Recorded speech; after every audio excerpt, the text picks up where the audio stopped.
Yeah, so now I'm not doing the countdown thing because it's pointless. Mm-hmm.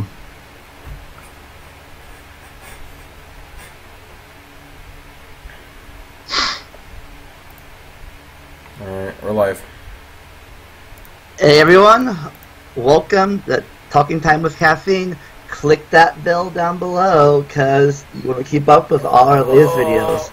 Oh, you said click the bell. Oh! Sorry. Yes. Click it now, or else. Sorry, I just get slightly annoyed whenever I go to a channel and they always say it in a specific way. Make sure you hit subscribe and click the like button. Click the damn bell and now. the ding button.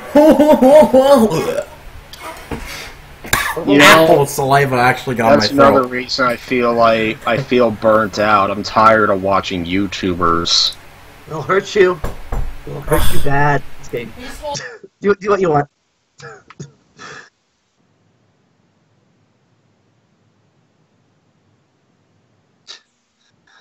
Wow, how long has it been? A minute in, and already got interrupted. That's a fucking record right there. Oh yeah. Anyways, Just kidding. So yeah, and Vanderlei forgot a line for his intro. We're the only podcast that drinks caffeine and talks about whatever the fuck. I'm drinking Mountain Dew Voltage.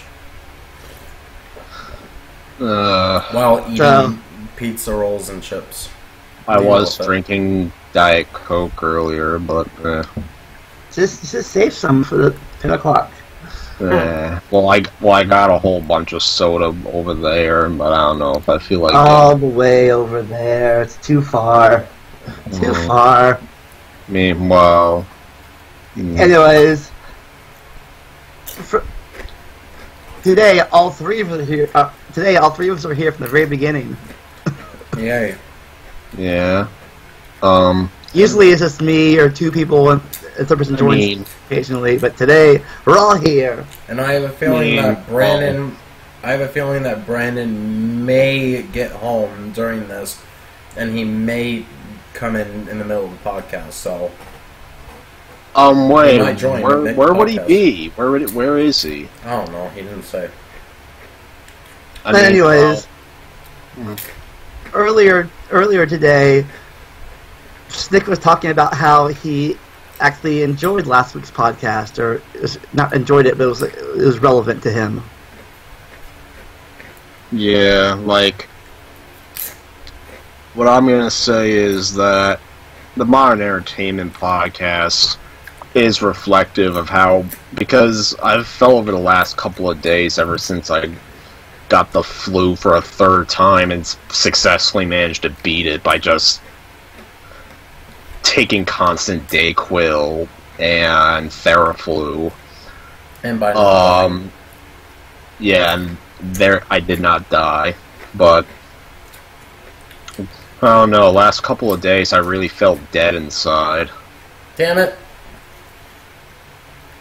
Because I just felt burnt out. I felt like I wasn't getting satisfaction out of anything. I felt like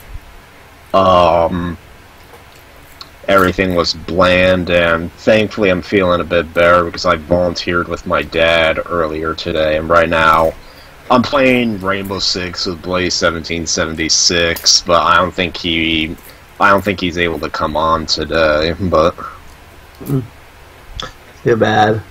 yeah, but I go back to school in a few days, and I'm at least looking to be busy. Thinking a little nervous considering it's my last semester before I graduate. Now I don't know what I would do after I graduate. At the same time, there's always... We're graduating in the same year? Yep, one high school, one college. Holy shit, I didn't even realize. I figure I could always do more interning for, like, different people. I don't know. You two could make a good sitcom. One's a high schooler, one's a college student. They're both graduating. Damn it. Wait, are you graduating in May? Yeah. Wait, so do all schools just graduate in May or something? No, my high school, middle schools, high schools, and elementary schools near me graduate in June. That's I didn't have middle school or high school. We had school. We didn't have elementary or middle school graduations or preschool graduations. We just they're like, okay, go away now. Actually, wait a minute. I take that back. It's not horrible because, well, now you finally have an excuse to call it Christmas in July.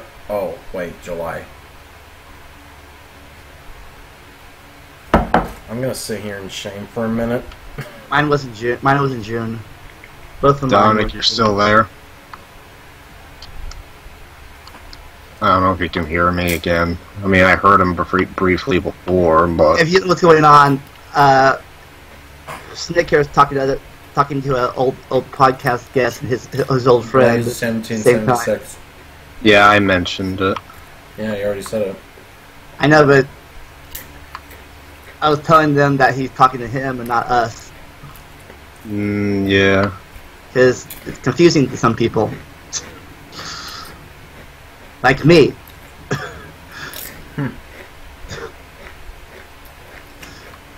But, anyways. So, yeah. Well, shall we catch up and see what we've been up to?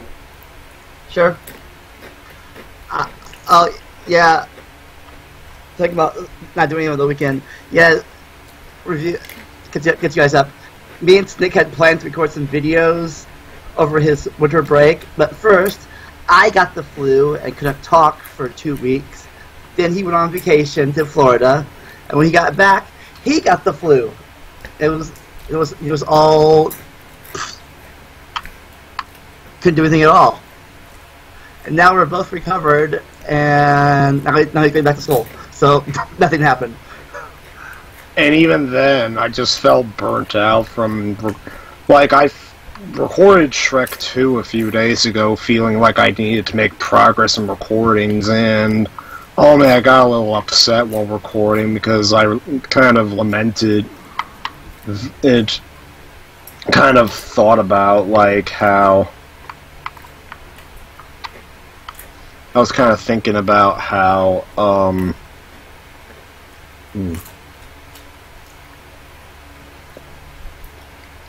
Was it about I was things? just kind of thinking about how, it's kind of hard to describe, but I just kind of had an empty feeling, so to speak. Like you're missing something? Yeah, like I was missing something.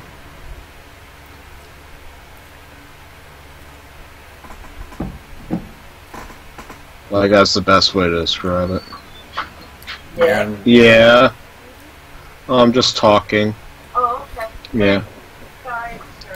Alright. Yeah, me and Schnick talked a lot during his recording, like how it seems as though making friends is extremely hard, and I have like a similar problem with Schnick. Yeah.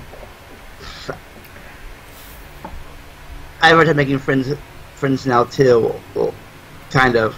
I did Easter time as a kid. I was all happy and open about it. But then after getting betrayed 2 or 3 times, I'm like, I'm more walled off now than I was. I think I mentioned that in a previous podcast, one of the old subjects. I think I mentioned that on the Domino Effect podcast.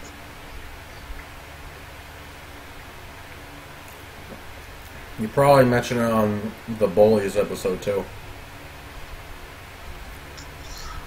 I mean, maybe. But...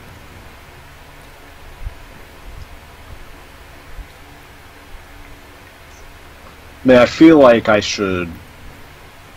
I mean, maybe the way it accumulated was how I was posting a lot of comments on different YouTube videos and never getting a response. And I think it accumulated when I noticed there was a problem with my Genesis's power cord, and I actually messaged the repair guy who helped me with the Xbox, and he has yet to give me a response. Yeah, it sucks when people ignore you all the time. Mm-hmm. And I feel like I should be able to just join an online community of some kind, but I don't know how I can involve myself.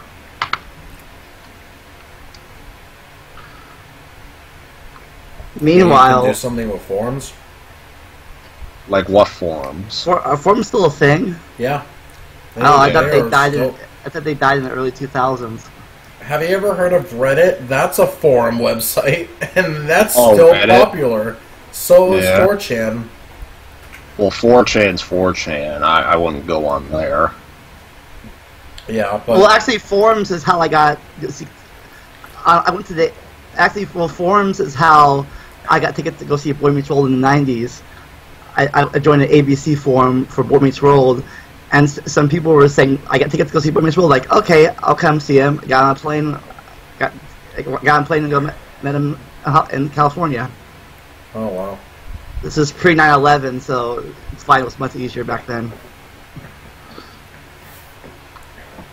This was like 99, so flying was easy. I wouldn't know anything about that, because I was born in 2000, so... Oh, what the hell? Damn it. Yeah, ooh, on a happier note, Yay.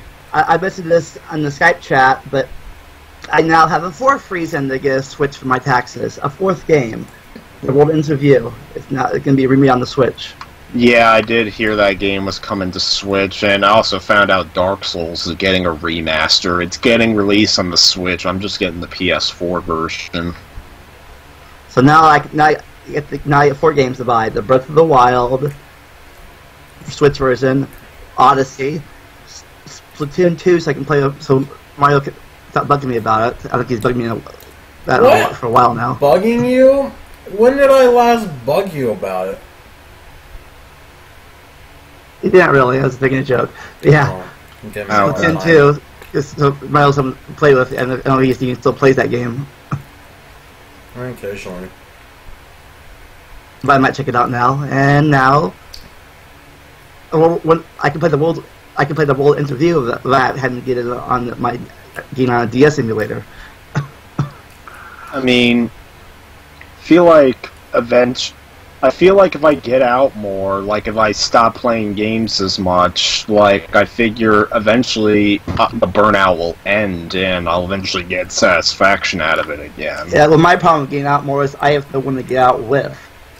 I mean, that's why I'm thankful that my dad has the job he has, because I can volunteer with him all the time. Well, like, are you burnt out because you played too much games for too long, or... I mean, I feel that's the problem, because that's something I would always, even as, like, all the way back as, like, a kid, like, if games weren't involved, like, then I didn't really like playing outside that much, and, You didn't have any imagination games or anything like that? Like Dominic, I would frequently play outside, who I'm playing a game with right now. I'll frequently play outside with him. Sometimes I would go to my friend Jason's house, and sometimes he would have me go outside with him. And I would go swimming in a pool up in upstate New York during the summer, but then I got tired of that eventually. In middle school, me and my friend Aaron used to play Civil War in a field by his house, big field. Another big problem is that I couldn't really. Obviously, I would play games with Dominic and Jason as well. But I couldn't really meet with anyone from... My big problem is that I never really bothered asking anyone from school if they wanted to come over, like kids I knew, like, in my grade. I used to come over to their house, really. Yeah, I used to go up there, right back to their house and, like, knock on the door, like, hi, want to do something? Like, no? Okay, bye. Of course, now they're all gone. They have their own lives now. And they're far, far away. Oh, I was about to say, in a if they had galaxy their own far, far lives, away. they lived close to you, then, I mean, do you at least try to keep in touch with them, like on Facebook or something like that? Yeah, we chat occasionally. I mean, at least you have that. They all have, of course, they all have families now, so most of them do at least. You know, I used to have a friend that lived in my neighborhood, and she was literally a few houses away from me, and it was a childhood friend. Eventually, they moved out of their house, and at that point, I would not see that person for a long time until eventually, until eventually my mom. Just go into the game. There's some context as to what was going on, but it's personal, so I'm not going to explain it. But basically, the gist is that I was driven to, I think, an apartment complex. I left the party, and I saw the childhood friend, and I think I was still under 10 by this point, if not, maybe 10. I don't know. All right, Dominic, you finally hear me? And all right, that's that was good. like the last time I ever talked to her. Are you hearing me talking on a Skype call the weird thing is the whole that time? Even though you did. My mom drove me up there, for some reason, it's as though I wasn't allowed to see that person again. Like, I don't know why, but my mom never bothered to ask me, hey, you want to go and see if you can hang out in their apartment or something? No, never asked about it. So, I don't really understand what happened, but I basically lost a friend because I don't know. And Players the reason. And the problem too was that there was no way for me to contact that person. I mean, I didn't even have a flip phone back then, so I couldn't just call that person. I did not have a computer at the time, so I couldn't just go on Facebook. I don't know if she had a Facebook account at the time, but I remember her using Facebook, possibly through her mom's account. But, yeah. And I haven't talked to her ever since, and, you know, at this point, I don't think it really matters anymore.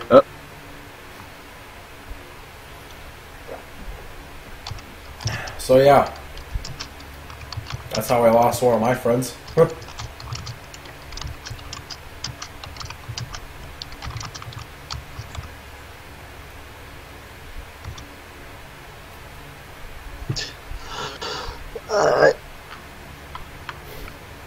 Well, anyways, yeah, what? Yeah, like I said, my friend just moved away. Got it. Too. So. Well, anyways, moving away from the friends thing, I'm going to talk about what I was doing today. So, basically, if anyone doesn't know or I haven't talked about this yet, I'm trying... Oh, excuse me again. I'm trying to get into repairing things and, well, specifically gaming stuff. And my dad owns this tabletop arcade machine, and no, it's not like... I don't know why. Apparently I'm burpy. I don't know why, but... Okay, wait. I fucked up my sentence. I was saying one thing, but thinking something else. Oh, okay. No, it's not like any arcade machine that you would be remotely interested in, really. I mean, it's a JVL machine. If anyone knows JVL, then there you go. That's basically what I have, a JVL machine from like 1999, I guess. I don't remember the model. But yeah, this machine would take quarters and dollar bills. I think one's 5s and 20s. So there's that. And my dad owned it. He used to be a manager at a gentleman's club.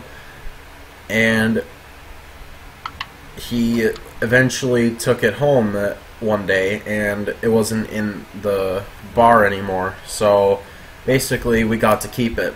And I remember I played the crap out of that thing until eventually it broke down. And I don't know what happened, but every time you would boot it up, it would go to like a screen of death. And eventually my dad somehow figured out how to fix it. I don't know what specifically he did, but all I know is that it was broken for years, and then eventually he fixed it. I think this was around 2015 or 2016. It was definitely before we moved away. And, well, if any programmer would know, if you fix one bug, then another bug pops up, and it's basically what happened here. We now have a problem with the machine where every time you boot it up, it says that, oh, there's a new update detected and you need to press this button to factory reset to install the update. And the only way to press this button is to take the coin mechanism completely out, and luckily it's pretty easy to do as long as you have the key. So yeah, unfortunately though, it keeps doing that, and we couldn't figure out why it would keep doing that. So literally every time we turned the machine on, we'd have to make sure that the coin mechanism is removed and press the button every single time it tells us about the update. So then we'd have to wait for the update to install, and then we were able to like use it. And I eventually decided, you know what? I'm gonna do something about this machine. I can't stand the fact that it does this, and I want to restore it up a little bit. So I'm gonna fucking work on this thing. So the first thing I did was try to figure out the whole problem with the coin mechanism, because there was also a problem with the coin mechanism. Well, then again, it's not really with coins, it's more of about the dollar bills, because I guess the dollar bill acceptor has a problem with it, and I don't know what kind of problem it has, but the only way I can really tell what's going on with it is if I actually use it. And I didn't bother trying to like put it in because, well, I guess my dad didn't exactly know where the keys were immediately, though he eventually did find it later today. And I didn't want to risk locking the mechanism in and then making the machine unusable. So yeah, I just let the mechanism alone at that point.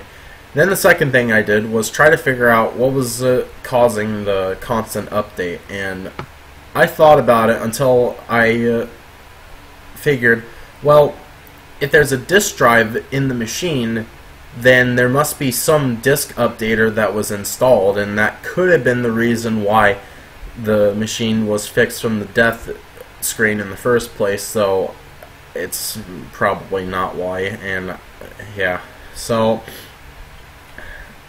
because that update disk is in the disk drive, perhaps the computer is booting to the disk constantly, so therefore it's constantly just running the update.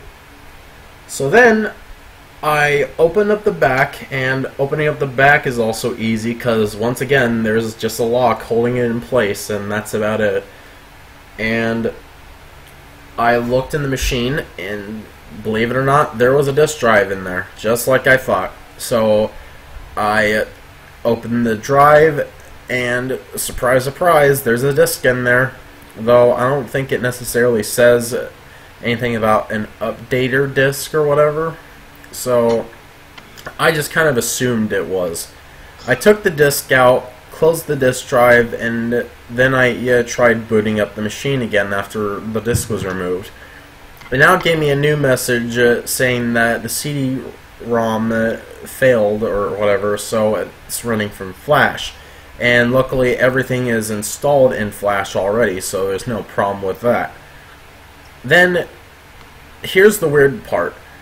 The first two times I booted up the machine, it went straight to what it was supposed to go to instead of trying to update shit. So I figured, oh, okay, so if it did it twice, then at this point, it must be fixed. So I'm going to show my dad that, hey, I fixed it. So I show my dad, and all of a sudden it keeps telling me to update again, and, or, well, not to update, that there is a new update.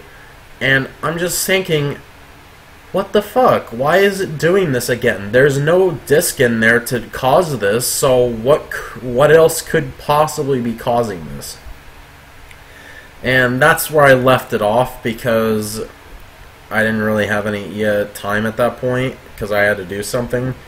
So then, later in the day, like a few hours later, I went back to the machine, and I decided to clean the machine out a little bit, because it was really dusty, and I actually got a can of air, and, well, unfortunately it didn't really work in my favor too much, but it does work, I suppose.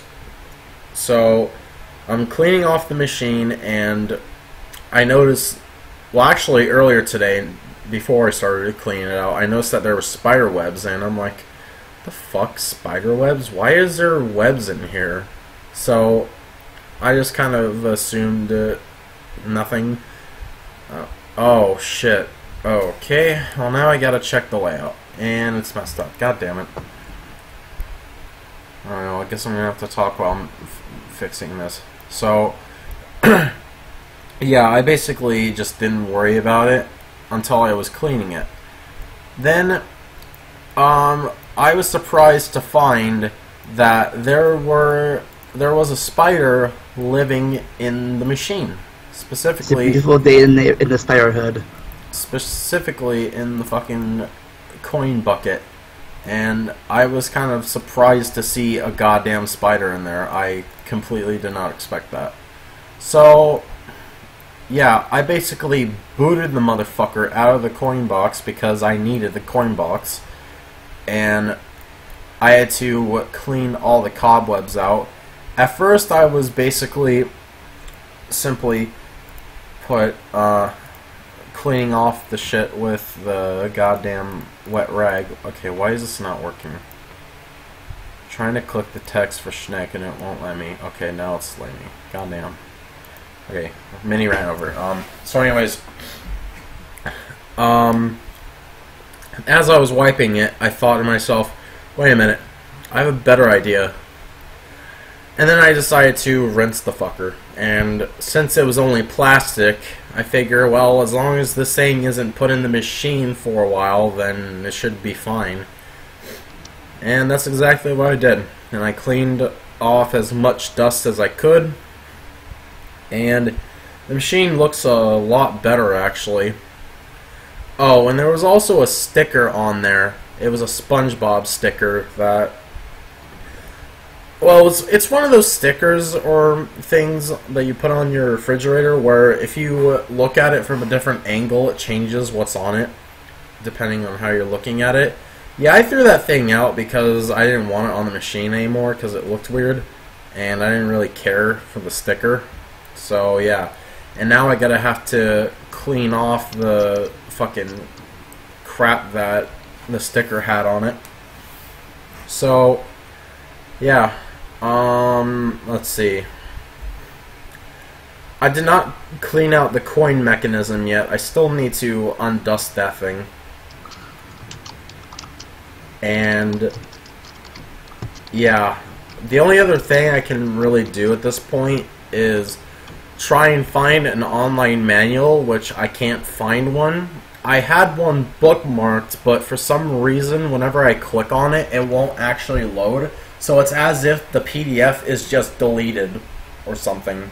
So I can't even access it. We do have a manual for said machine, but we don't know where it is. It's like in some mysterious box somewhere in the fucking house, and we don't have a clue where it is right now, so it's gonna take a while to find. So in the meantime, I'm just gonna have to basically guess my way through fixing it. And yeah, that's really about it. So, though, there's one thing I do wonder. I do wonder if I could actually run like a other freaking OS in the machine. Like, let's say I was running Windows 7, which I don't think would be possible, but then again, maybe it is. I don't know. I'm not too familiar with that kind of stuff, but let's say if I can put Windows 7 on it, I wonder if, one, it would delete what's supposed to be in the machine, and two, would it work? That's what I want to know. Because if it did work, I could potentially run MAME on it and use the fucking coin mechanism to put credits in there. It's like a real machine, but not. But, that's just a thought, though. I'm probably not going to do it, because I don't want to delete what's on there. Even though it's generic games, but whatever. That's about it. Yeah. Meanwhile, today I've just been watching videos about the Arctic Confederation, the Punic Wars, and the Eastern Roman Empire. No, you were watching Star Wars versus Star Trek. The Return of the Last Front... No, The Return of the Final Frontier. Yes, Star Wars versus Star Trek, Return of the Final Frontier. What? I seen that a few days ago. But anyway, that brings us to our main topic. And now would be a good time to put spoiler alert on here instead of all that other stuff.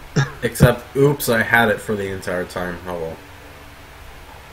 Unless you talking about your arcade with spoilers. Whatever. So yeah, for the people that visit and listen to this live stream and absolutely don't look at the screen, this is your cue now to leave if you are interested in watching Star Wars Episode 8, I think. Yes. Okay. I somewhat know my Roman numbers, so at least. But yeah. If you don't care, stay. If you do care, then you might want to leave now, because you don't want to be spoiled if you really care, like me. Anyways, so that out of the way, and after a half hour, we could finally begin the main topic. Real fast spoilers, in the movie, like the whole movie, I think it's ironic that the one main character that hasn't died yet of the old series in the movies is the only one that's died in real life. Oh, Leia? Yeah. Oh, yeah. Well, I just don't really know how they're going to do that with the next movie, or deal with that with the next movie, because I figured, oh no, she got shot out of the ship. Well, I guess she's dead. And then you just basically see da da da da da da. Oh, by the way, I can use the Force now. Yeah, she's going towards the ship. Da da da da da da. That's basically what happens, really, in a nutshell. Like, I'm just sitting there like, how the fuck is she doing this? Because, granted, I didn't watch a lot of the other Star Wars episodes, but I mean, was it like, for anyone that has watched more of the episodes, like Force Awakens or whatever, did Leia like just learn the Force at some point, or no? It was heavily implied in episodes 6 and 7 that she had some affinity with the Force. Like after the Death Star explodes in episode 6, like she tells Han Solo that she feels that Luke got off the Death Star okay. And then in episode 7, she actually senses Han's death after Kylo Ren kills him.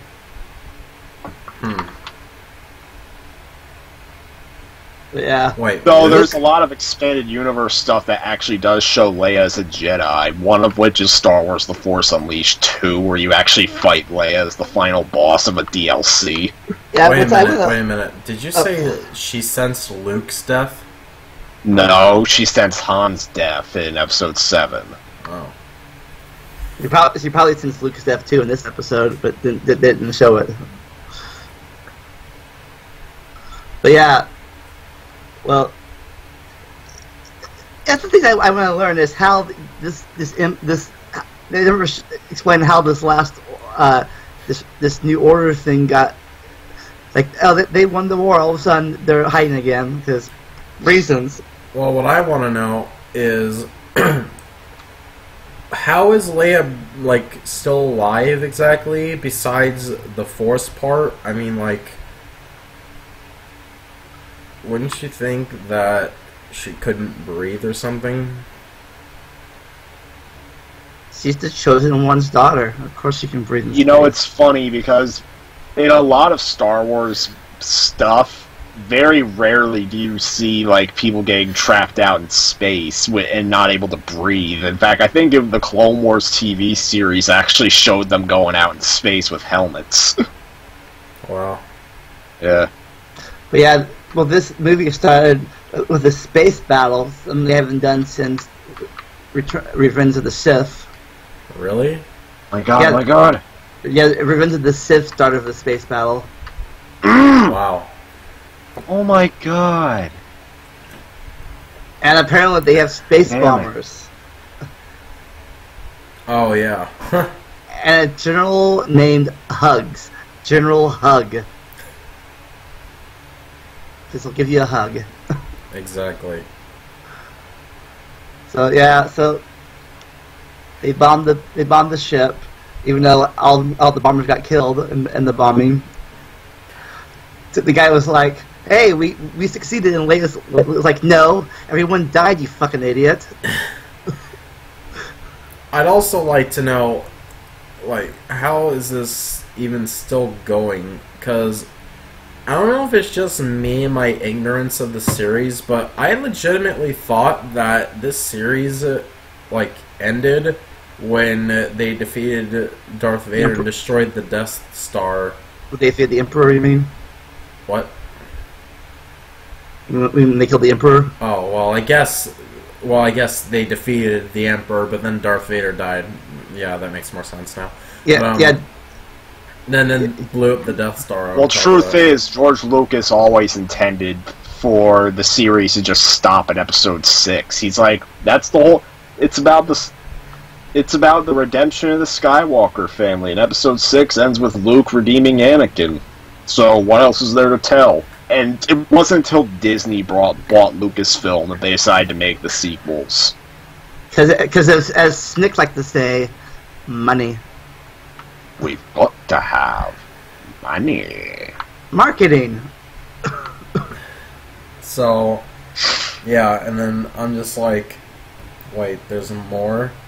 And then now there's also the spin-off movies. That's not technically, it's part of the canon, like Rogue One, but it's not an episode movie. It's just here's what happened in between the things. Because you want to know what happened, don't you? No, you do. Honestly, I honestly really wish that some of the expanded universe stuff, like The Force Unleashed, were canon. They were for a long time until Disney bought them. Like, nope. Yeah, I mean, well, not everything that aside from the movies was considered non-canon. Like the Clone Wars TV series is still considered canon. And so is the Rebels. Well, Rebels was made after Disney bought them, but the Clone Wars was made before they bought them. I mean, the only way we know that the Clone Wars series is canon is because Rebels frequently has like mentions and appearances of characters from the Clone Wars. And then there's the 8 episode movies, and then the 1 spin-off movie. Or 2 and there's going to movies. be a Han Solo spin-off this year. And Wait, 2 spin-off movies if you count the the Clone Wars movie as a movie.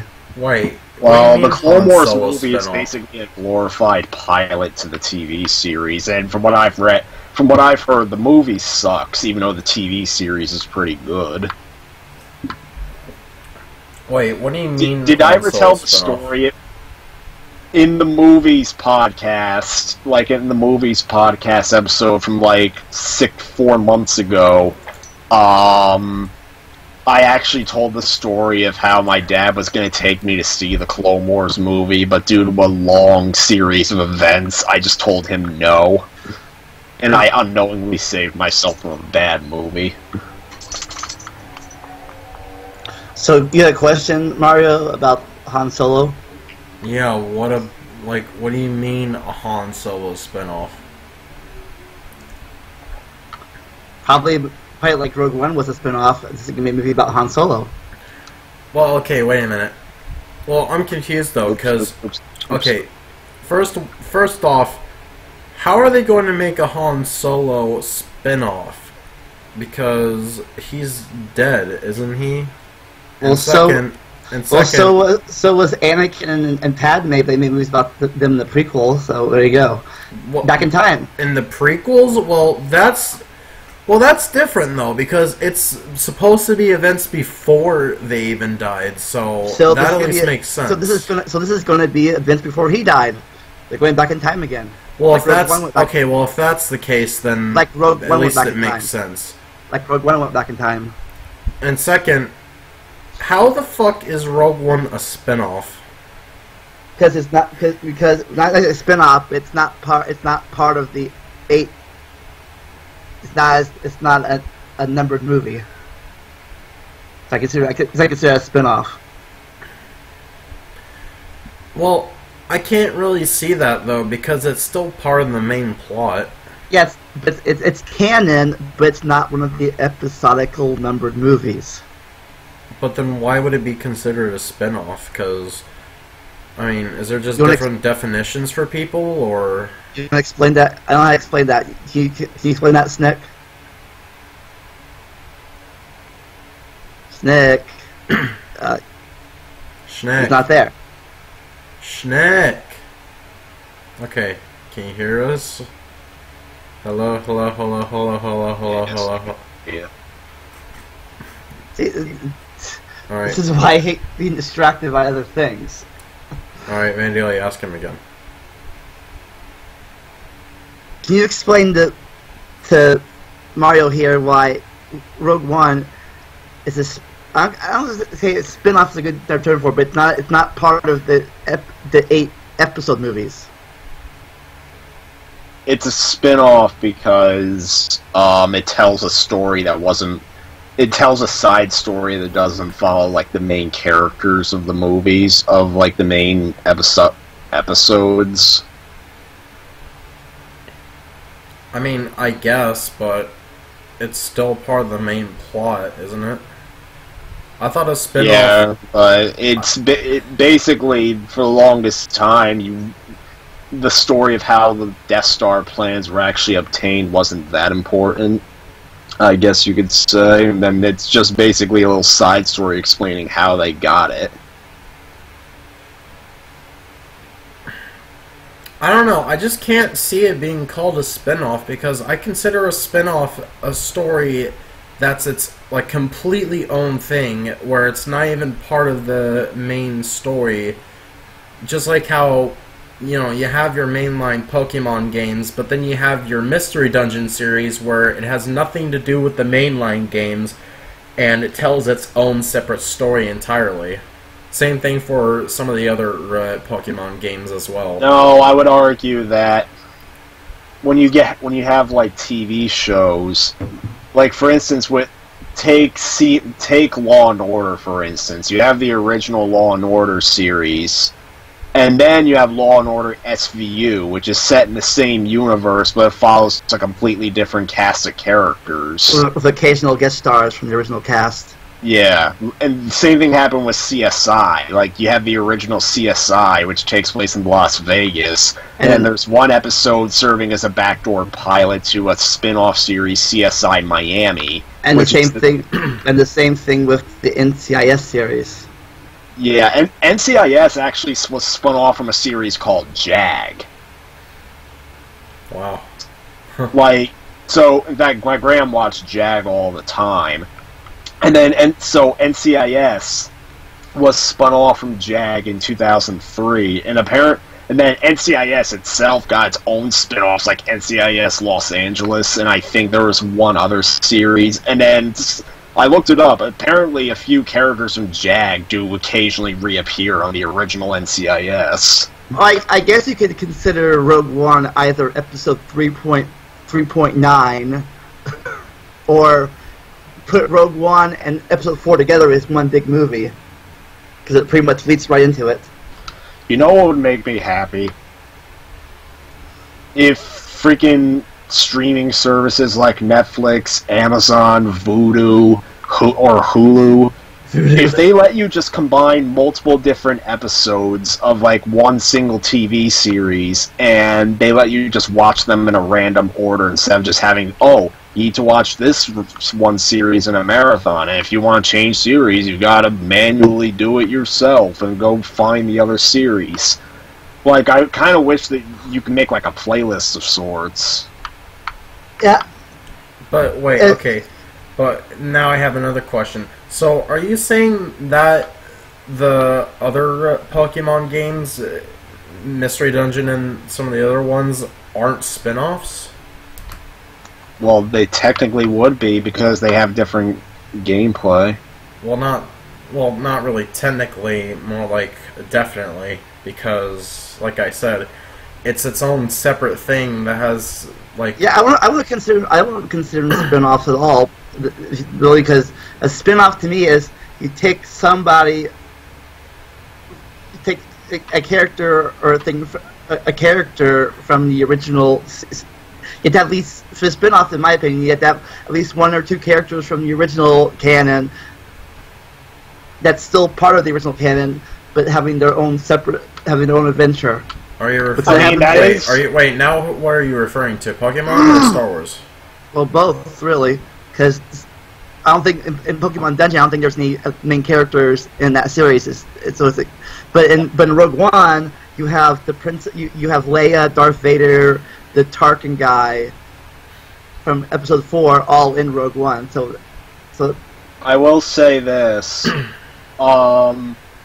That's the reason why Fear the Walking Dead was not considered a spin-off of the original series, because it was considered a companion series, because even though both were set in the same universe, they shared no relation in, like, characters or setting. Like, the original series is set in Georgia and follows one cast of characters, and then Fear follows a different cast of characters in California. It's still part of the universe, though, too. It's still part of the same universe, and then they confirmed for Fear Season 4, just probably to attract ratings. They said, now a character from the original is going to appear in Fear.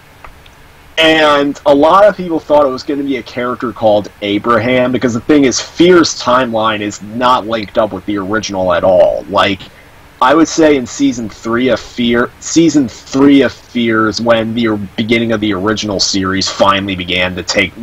Like, the Season 3 of Fear is when the original series... It takes place around the time the original series began. And a lot of people thought a character called Abraham was going to be the crossover character, which would make sense, because the cast of Fear were in Mexico for 2 seasons, and now they're going to Texas. Which makes sense, because the character Abraham lived in Texas, and he began, like, a journey to, like, Virginia. And they could have easily made it to where the cast of Fear were, like, part of Abraham's convoy as he was trying to make his way to Virginia. And no, they didn't do that. It was the easiest thing they could have done. and they didn't do that. Instead, they decided to use another character called Morgan, and when he was unveiled as the character, everyone had a collective groan. Because there was literally no reason for Morgan to be in Texas at that time in the series. He was in the original series' first season in Georgia. He encounters Rick, the main character of the original series. Then, he's just kind of on his own for a while until the 5th season when he goes on a little journey to go find Rick. And then he finds him in Virginia after Abraham finds Rick and they all travel to Virginia, even though the show still films in Georgia. And so what those stupid writers want us to believe is that Morgan starts out in Georgia, sometime meets up with Rick once again in the 3rd season, and sometime between all of that, he had time to travel to Texas, back to Georgia to meet with Rick again, and then basically being all over the place for no reason. Can I say something? And that is why the show is shit. Yes, go on. So, Mandela, I just can't really see Mystery Dungeon not being called a spin-off, because here's the thing, and I'm going to try and keep it like in terms of story, because I mean, obviously the gameplay of the mainline Pokemon games and the Mystery Dungeon series is completely different, but it's not only that, but I also want to keep it story-based because we're talking about spin-offs and comparing them between a game and a movie, and it's not really fair to talk about gameplay too much. But just to be clear though, gameplay in mainline series Pokemon and Mystery Dungeon Pokemon is completely different. So, okay, here's why I have a problem with not calling that series Mystery Dungeon not a spin-off, because both games' lore has two completely different terms of logic. Like, I mean, fucking just flat out completely. Besides, like, you know, the Pokemon themselves and theirmovesets and, you know, whatever else goes on, like types and all that. Here's the thing. Mainline games. Pokemon and humans live with each other. In Mystery Dungeon, however, that's different. Because pretty much, and this is based off of what I've seen in-game only from, I think it was Explorers of Time or Sky, I don't know which version I had, and Gates to Infinity. Humans live in a world separate from Pokemon, and basically there's like a human world and a Pokemon world.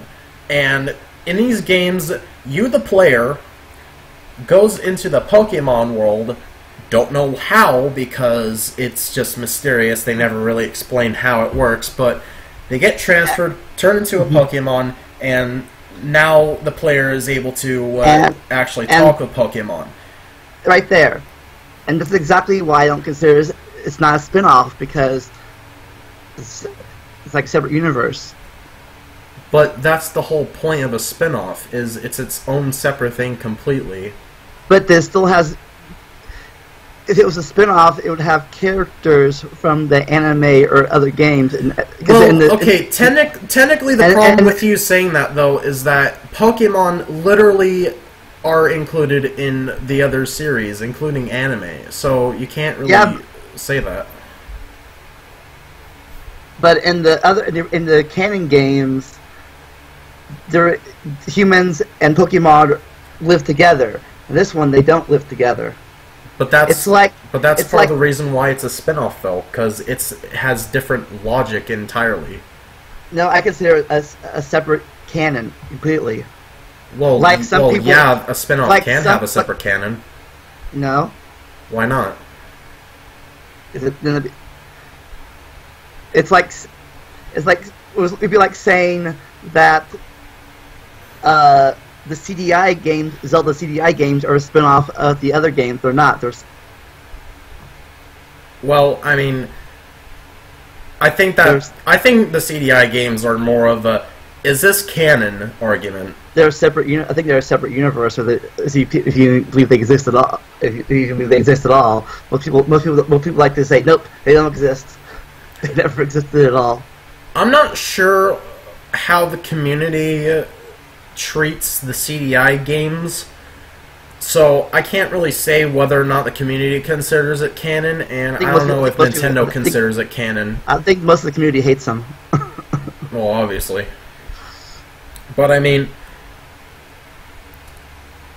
I just don't really...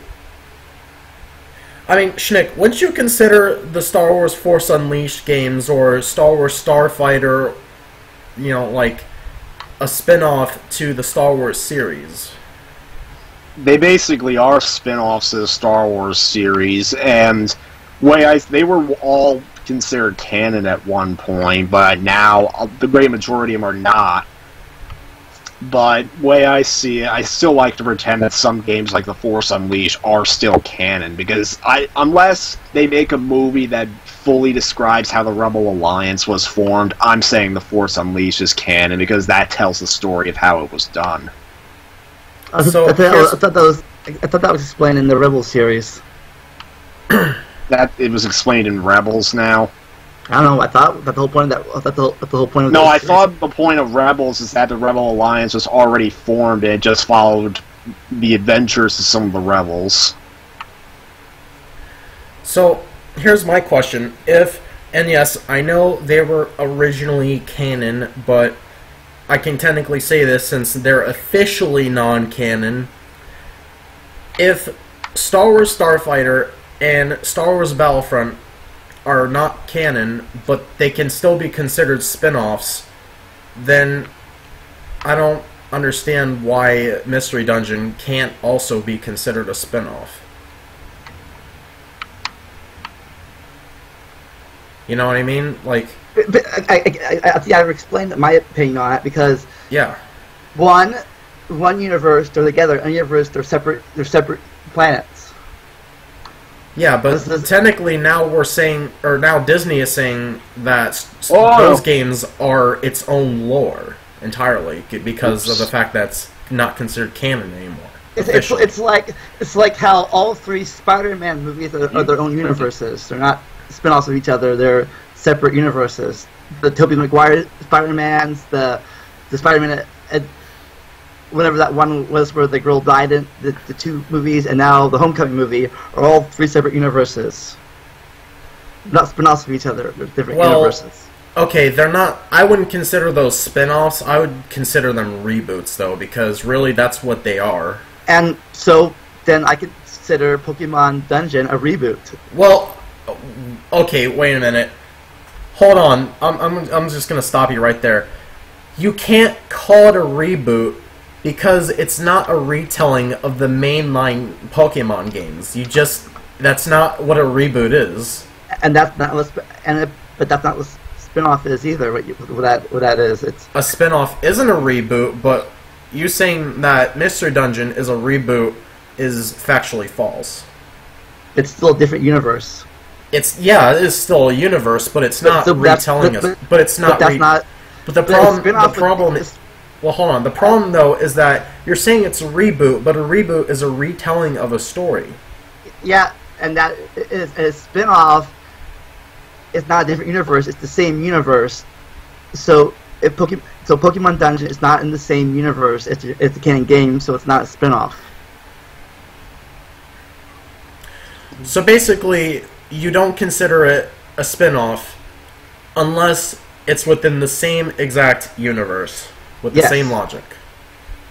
Yes.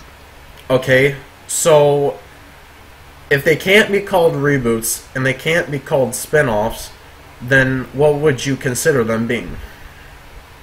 A different universe. And that's it?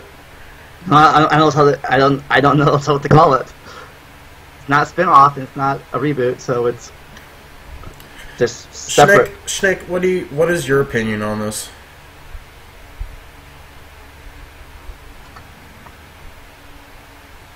My opinion is wah-wah. See if I can pay attention to this whole thing.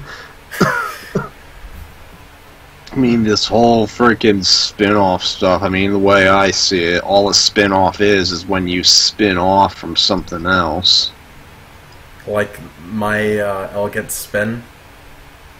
No. So, anyways, somehow they plan back to the movie. Somehow they plan a tracker. Oh, if you have opinion on spin-offs, tell us in the comments below. If you're still listening. Anyways, they plan a tracker on the ship somehow. They start following him. Meanwhile, Ray finds Luke, hands him the lightsaber. He's like, nope, throws it away.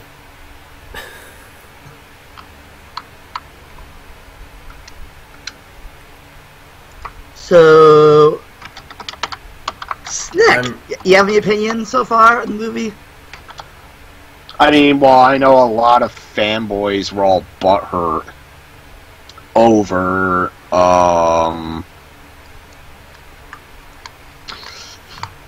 Luke Skywalker being supposedly out of character. In fact, Mark Hamill admitted he didn't think... even Mark Hamill himself apparently didn't agree with the way they wrote Luke in the movie, but he still went into it doing the best he could regardless. That's what he apparently said. So meanwhile we get to see the planet, cute little fuzzy penguins, and giant space cows. Oh yeah. He gets milk out of and drinks it. Gross. So, meanwhile, Rey gets mentally locked with Kylo Ren, aka Ben Solo. They start mind building chatting. Like, I see you too. Let's talk. Oh, and I don't know if they lied about it or not, but in the last movie, he's the kind of connection between the two of them. In this movie, they're like, nope, not connected at all. I don't know if that's really true or they're just lying to her. Wait, what? Wait, what do you mean by connected? Like, connected in the Force, or...? Or like they might have been brother, sister, cousins, or something related somehow, but... Yeah, that was another thing that people really hated. Like, they thought that Rey was going to be revealed to be, like, Luke's daughter, like, related to Kylo Ren in some way. Either his little sister, or his cousin, or maybe even his daughter. Yeah, and then ultimately when they have their confrontation, he just simply says that she's a nobody. She was apparently just sold off for drinking money. So either that's true, or he's lying to her. Well, I mean, honestly, I think they handled that pretty well, in my opinion, because I don't think it would have made a whole lot of sense to just be like, oh, hey, look, another character that's related to Luke. It's like, wait, where is this coming from? And it's just like, it would be kind of cliche, too, because they already did it with freaking Luke and Leia, so... Is there really any reason to redo the same thing they already did? Unless you wanted to be lazy?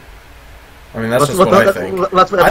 I personally thought it was... Sorry to interrupt, but I personally thought it was more interesting to actually say that she was just sold off than to have her be related to Luke again or Kylo Ren. But that's the whole thing. I don't know if that's true or not, or if he just said that to get under her skin. He's dark side, so he may have been lying, may have been telling the truth. I don't know. Because the dark side lies. Right. I guess you got a point there, but we'll probably find out in the next few years. If they're still making it by then, which they probably will be, because Disney.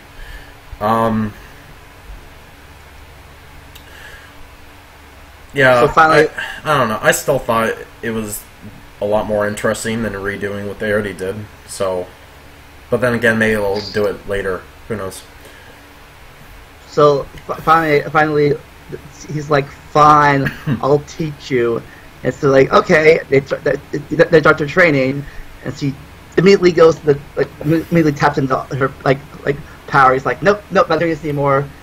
You're too powerful. Oh, sorry, I actually just remembered something else I was going to say, too. Earlier you mentioned that they were mind chatting, right? With the Force? Yeah. Okay, so here's my problem. I didn't really think about this when I was first watching the movie, but after a while, I just realized, so if Rey was able to hurt Kylo Ren, why didn't Rey and Ren fight? I mean, I don't understand. Like, either one of them could have easily, like, injured the other just by, being connected in that sense, unless they were disconnected by, who. Like, I just don't get why they didn't fight. I mean, they clearly showed that they were able to harm each other. Weren't they fighting by the end of the movie? Why didn't they just, like, try duking it out then and there? Because in the movie later on, temporarily they're on the same side. Well, yeah, but, like, I don't think we knew that, did we? No, not at the time. And plus, it didn't really seem it didn't really seem implied that they were on the same side until like maybe the middle of the movie. Well, because at this time we didn't know if Kylo Ren, or AKA Ben, was going to betray the Lord of the Rings character or not. Well, I mean, I don't know. I just don't really understand why they didn't fight when it first happened. I mean, yeah, they fought. They did fight when it first happened. They fought in Episode 7.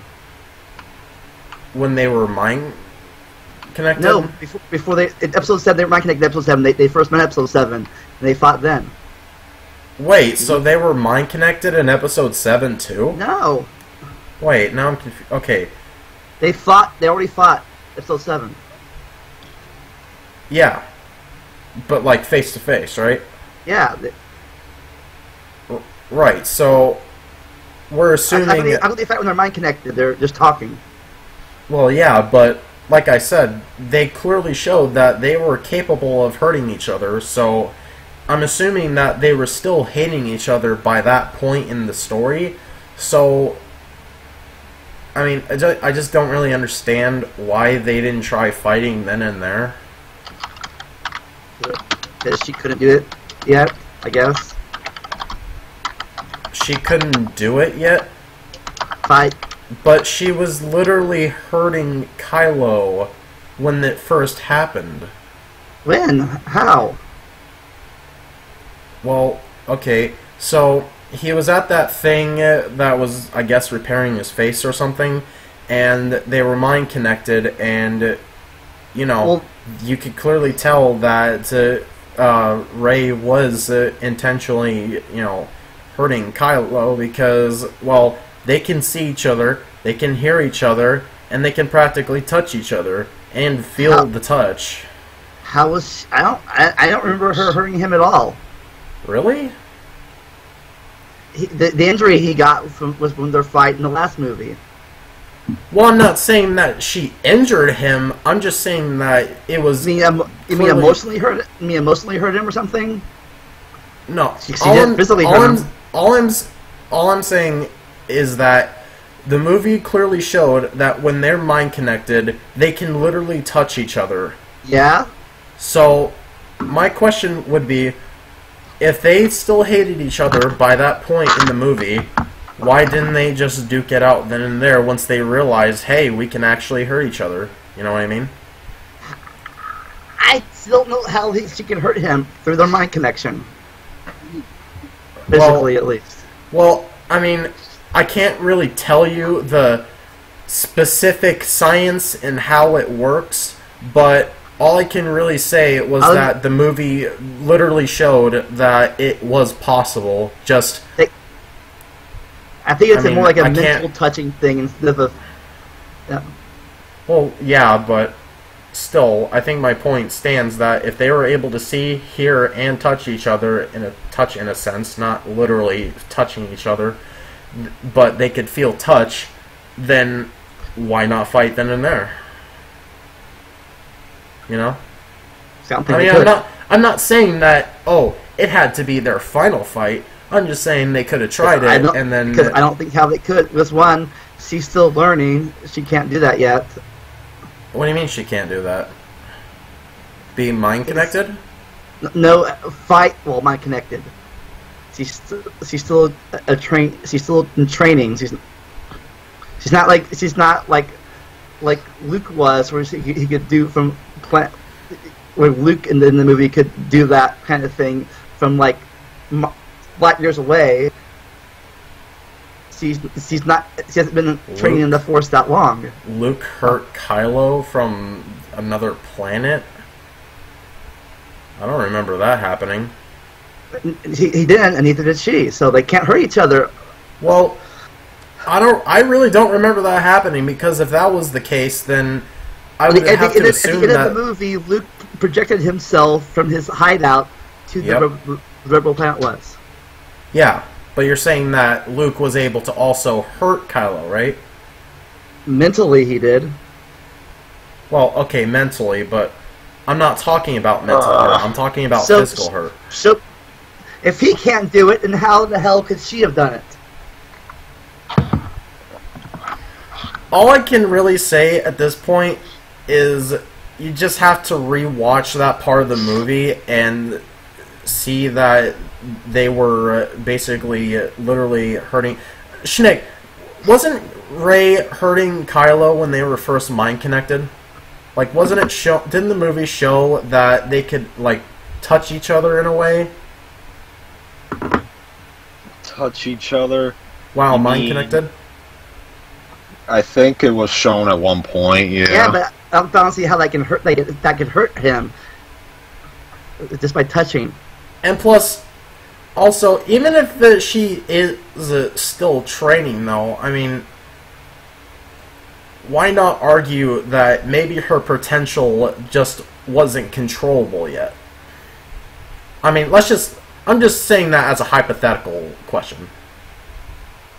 I mean, who's to say that, you know, she still couldn't do damage, she just didn't really understand how it worked. I mean... It's not like she was completely incapable of using the Force, right? Or is that wrong? Because I'm not sure. But again, she's still in training. She's still learning. She don't have full control over her abilities. If she did hurt him, it was unintentional. She like maybe anger or whatever, but unintentional. Well, she couldn't do it on purpose. That's the whole point, I'm saying. Alright, well then, if she couldn't do it, why not Kylo? Because he's clearly trained. Because he's still in the whole point of that movie was to prove that he's still in conflict between his good side and his bad side. Yeah, it's also in episode 7. He actually felt restrained by the dark side, but then him killing Han Solo was meant to make him feel like, yes, I can stay on the dark side. Yes, he's still in training, and he's still like, am I good, am I bad? I don't know yet. Alright. In fact, doesn't episode 8 imply that Luke may have unintentionally turned Kylo Ren to the dark side? I think it implied that he was thinking about it, you know, but when he saw Luke trying to kill him, he's like, nope, okay, full force this way now. But anyways, so they're still following the ship, and so Kylo starts attacking the ship, and he's going to attack the bridge where his mommy is, but he's like, he stops himself like, nope, not gonna do it. I don't want to kill my mommy yet. But then someone else kills her. He's like, oh, whatever. But then he uses uses her unexplained Jedi power all of a sudden, like, and she comes back and what the hell? Like, what the hell? Yes, exactly. I was like, what the hell? God damn. She's in a coma. I think she's in a coma for the rest of the movie. So they make this other girl in charge. We have no idea who she is, really. You know, a lot of people keep claiming that Star Wars is going SJW, how they claim, oh, all the white characters are evil, and then all the good characters are either women or of mixed race, or something like that. I don't believe that. Really? Like, for instance, they actually honestly, I thought it would have been SJW if they made them like all lesbians or something like that, or like gay or something like that. But they didn't do that, and clearly they're not trying to shove it in your face that oh, these aren't white people. For instance, Poe Dameron's white. Anyway, yeah. So yeah, like I love how people are saying that Star Wars is all SJW-ified now. I don't believe that. Yeah, that sounds ridiculous. Yeah. So, like, oh yeah. So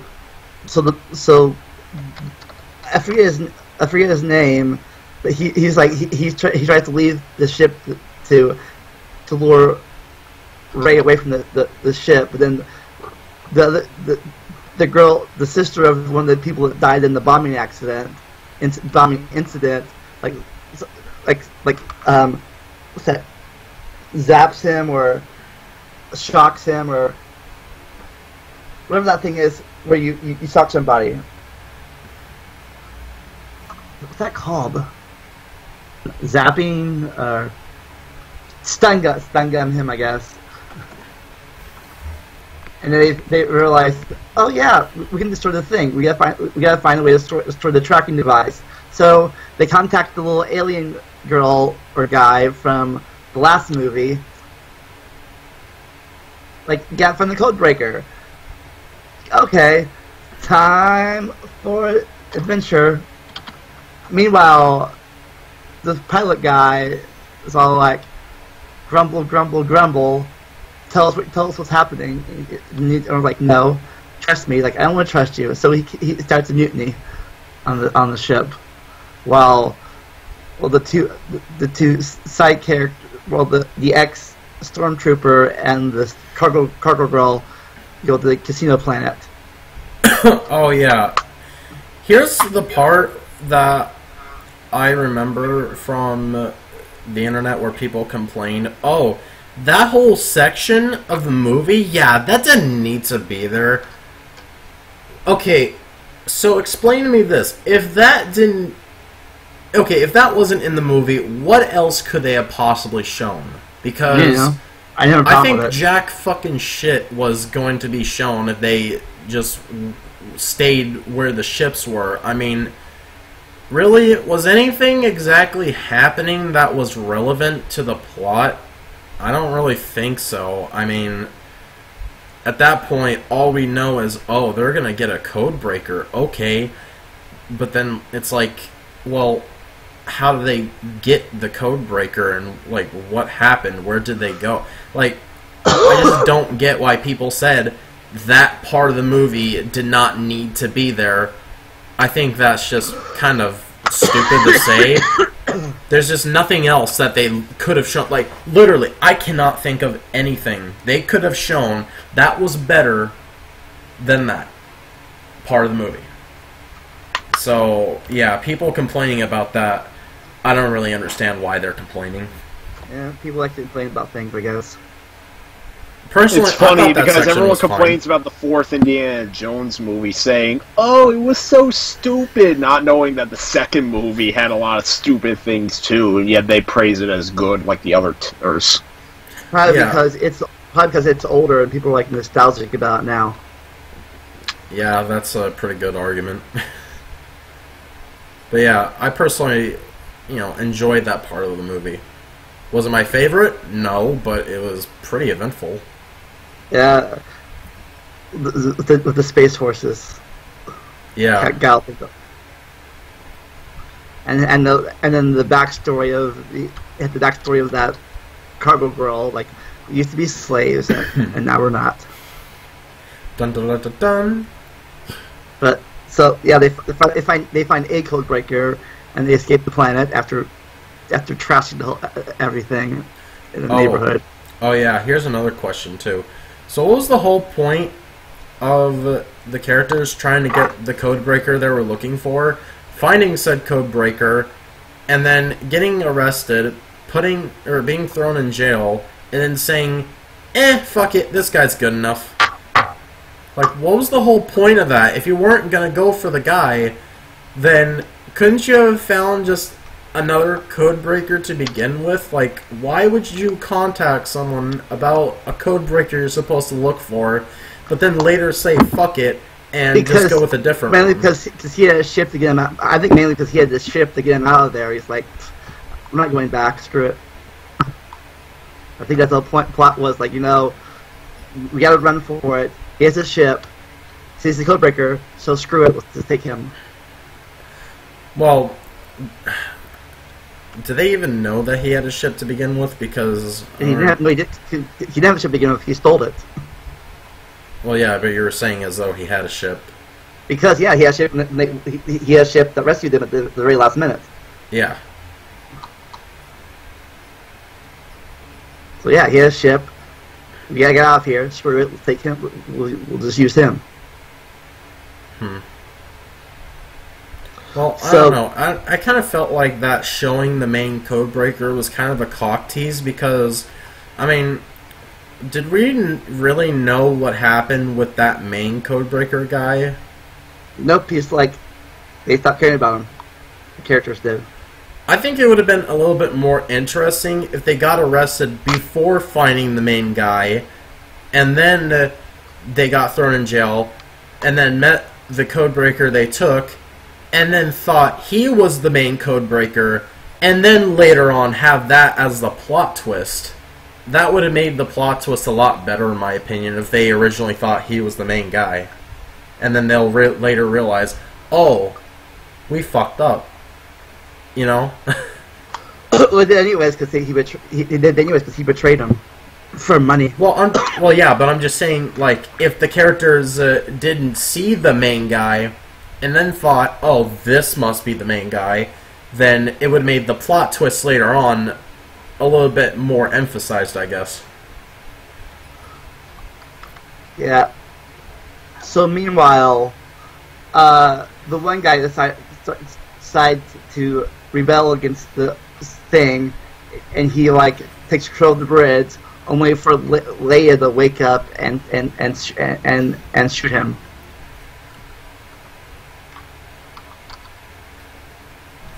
Wait, could you repeat that? Because I only caught part of it.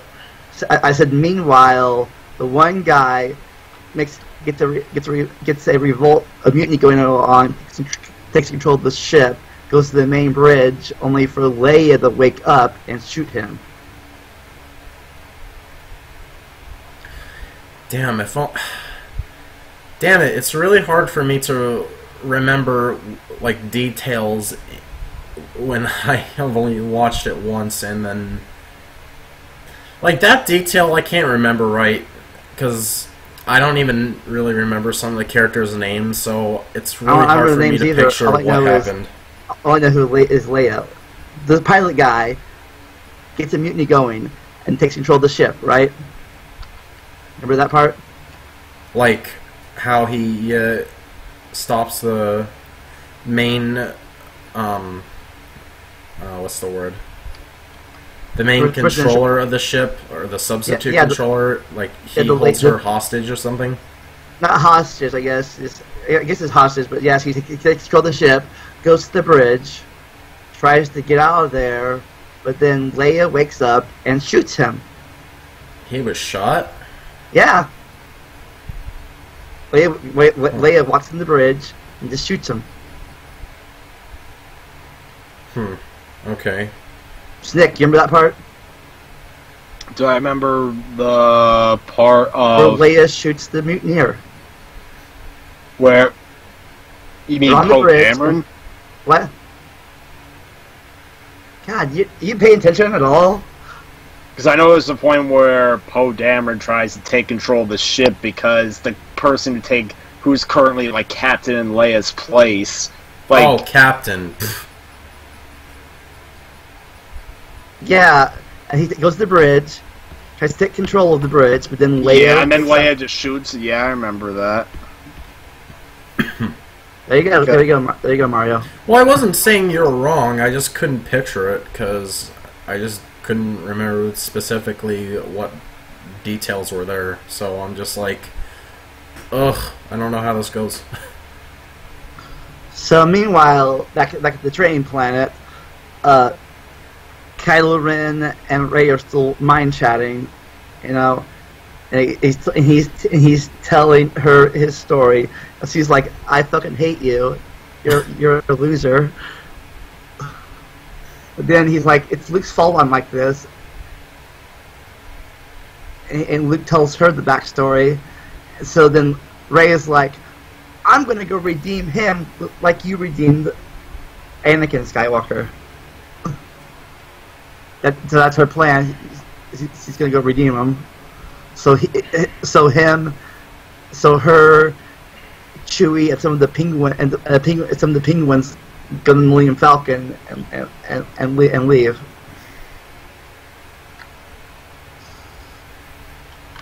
Meanwhile, Rey goes onto the ship with Kylo Ren, and so do the little tiny robot guy, whatever his name is.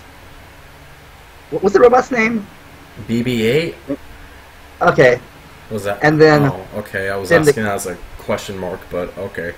And I'm guessing the ex stormtrooper, I don't remember his name, and Cargo Girl arrive on the same ship, apparently, with the code breaker, who had taken that little necklace for payment, but he only used it for breaking in, and he gave it back to her. But then it was like, surprise, I'm betraying you, and they're captured. Meanwhile, Rey's captured too, and Snook is bragging about it, and taunting her. And all of a sudden, out of nowhere, Kylo Ren kills him, and is like, "Oh, is he going to join the good side?" Like, nope. He has betrayed. He has killed the master, so he become the new master. That's what the Sith does. That's what the Sith does. Since there can only be two of them, according to the Sith rule, the only way to advance is to kill your master and become the new master. I guess that's what he did. He's like, first of all, he's like, "Oh, you became good." Nope, just kidding. I'm the new master now. And that's when he told Rey, "You want to join me?" He's like, "No, I don't want to join you." And that's when he said, when she refused him, that's when he said, "Oh, your parents just sold you to get drunk. You're nobody." After she refused to join him, and then they killed all the guards, and I guess she escaped. Yeah. And then General Hug is like, You let them escape? Like I'm in charge. Like, no, I'm in charge now, you sucker. So then Kylo Ren got in charge of the whole kit and caboodle. Meanwhile, I guess the head of the stormtroopers, which we thought got killed in the last movie, was still alive this whole time, and it's going to kill him. But then the one lady crashed the ship through the thing, and you're talking about that one guy that was going to sacrifice himself to have that ship not shoot down the door. Almost sacrificed himself. That's until... later on. No, that's later on. Wait, I thought... I'm at the part where... Oh, I'm sorry. You're talking about that one person literally crashing the empty ship into the thing. Okay. Yeah. Alright, I see where we're at now.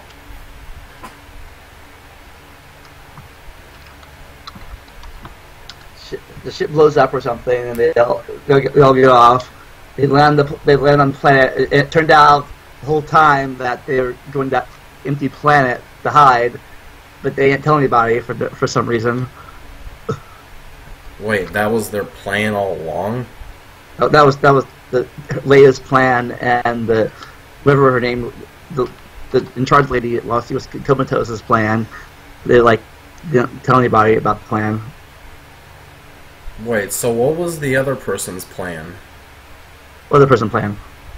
Well, there's only two people that were in control, Leia and the other person. I don't know. No, it was the same plan. Wait, what? So they both have the same plan? It was Leia's plan. The other lady just carried it out while she was in comatose. Oh. Well,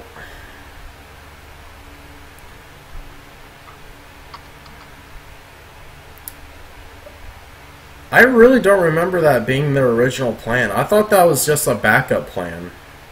Because, I mean, they couldn't go anywhere else.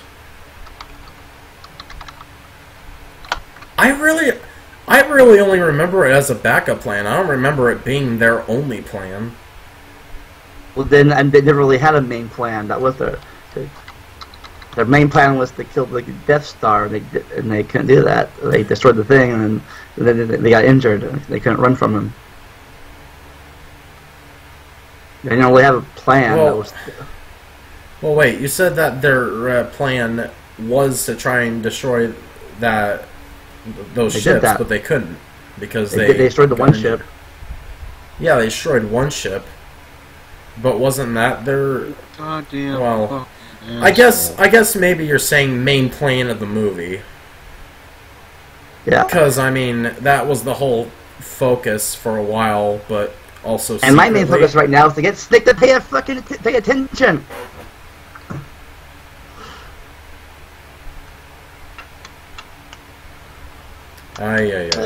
As he says, Actually, it's wah. I say,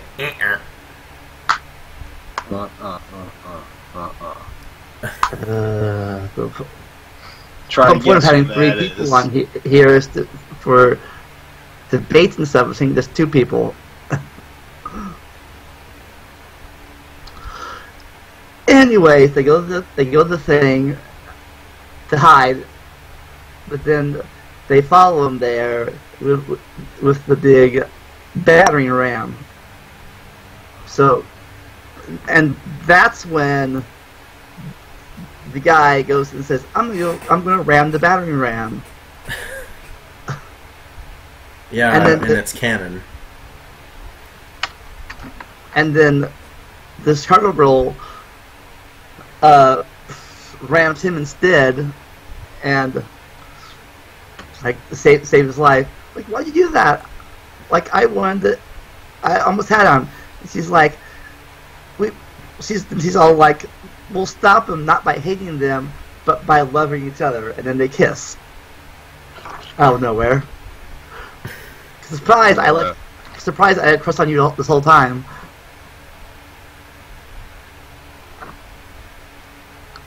Well, it seemed a little sudden, I guess.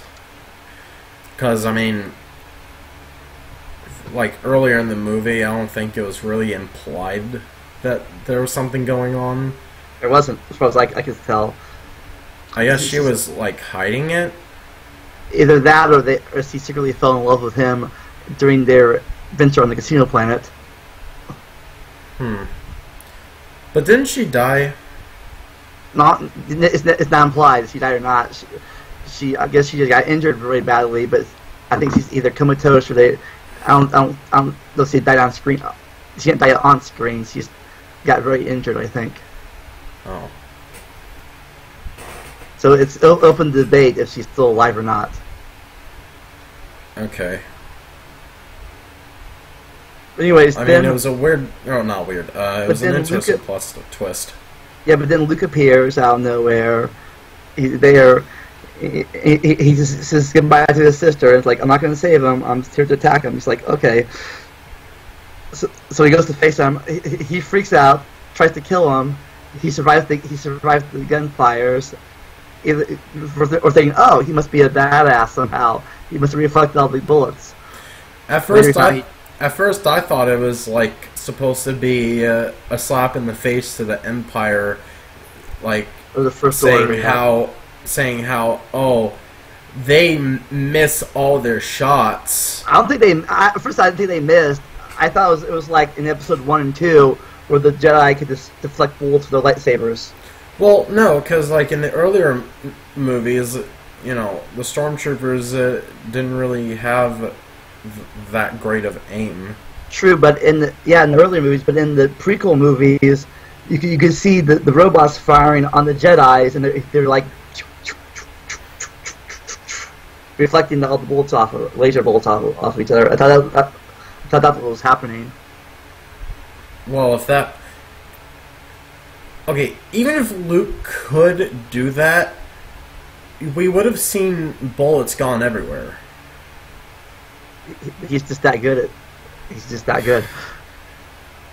Well, at first I thought it was supposed to be... Well, I guess it could still be considered a slap in the face, just saying how, the Empire sucks at firing at people accurately, so...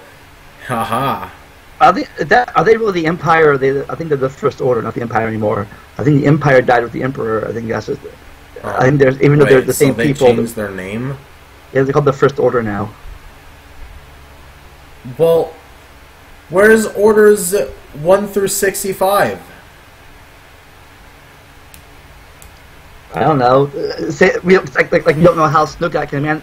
Because we don't know how Snoke got control of the people. Anyways, the Emperor died. And 30 years later, here comes the First Order people.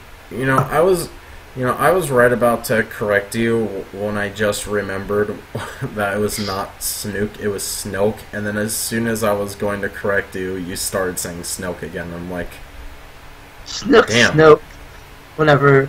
Tifa, Tifa, Mako, Mana, Magic, Snicky Licky, Mario Wario. Potato, Potato. God damn it. Tomato. Ketchup, and ketchup. Oh, you fucker. Oh my god, I remember that shit. That was fucking retarded. Ketchup. No, I think it was called... No, actually it wasn't catsup, it was catsup.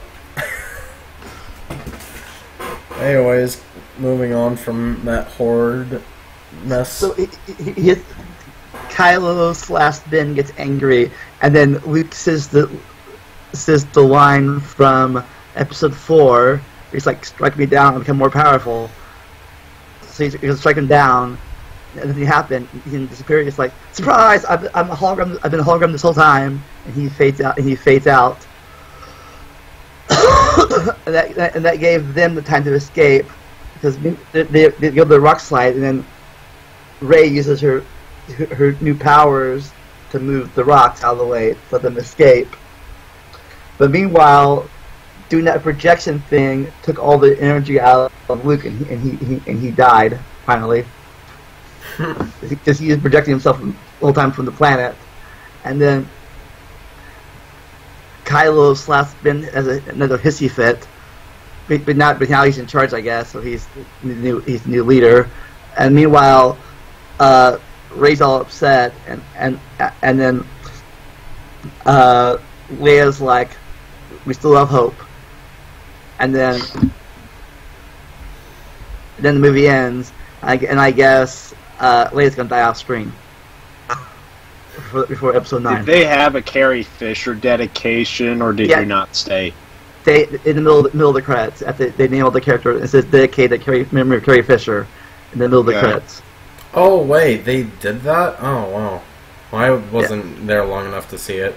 It happened like the middle of the credits, like after they announced all the main characters cast. Like, okay, I know I'm not a movie buff, but I swear to God, the whole thing with what some directors do with the credits could be a whole nother argument in itself.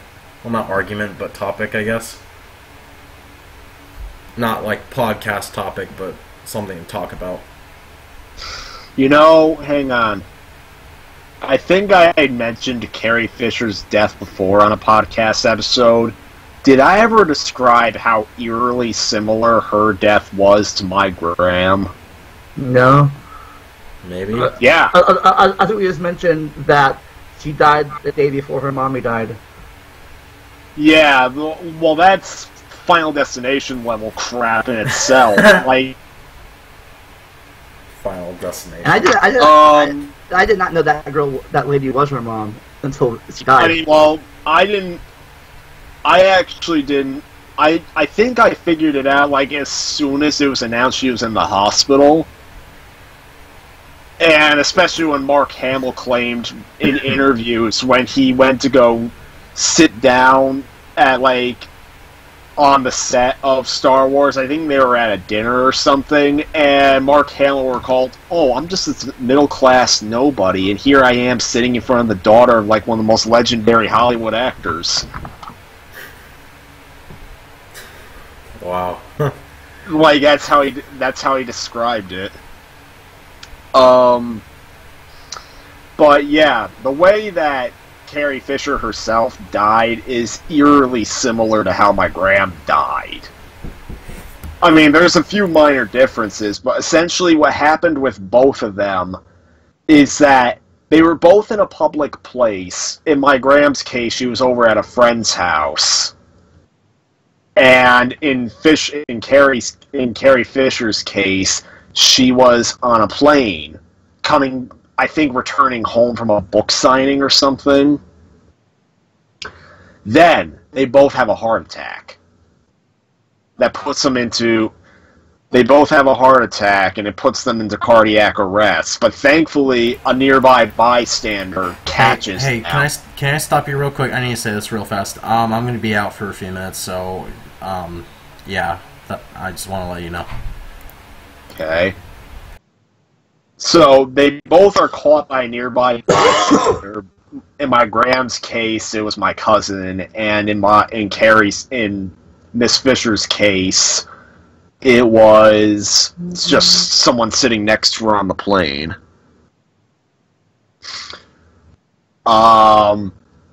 They both performed CPR. They had CPR performed on them. They're brought back. They're immediately rushed to the hospital, and even though their condition is still labeled critical, they're considered stabilized. But they were put under, essentially, like in my Graham's case, she was intentionally put under so that she wouldn't freak out upon waking up. And I don't know what they were doing with Carrie Fisher, though.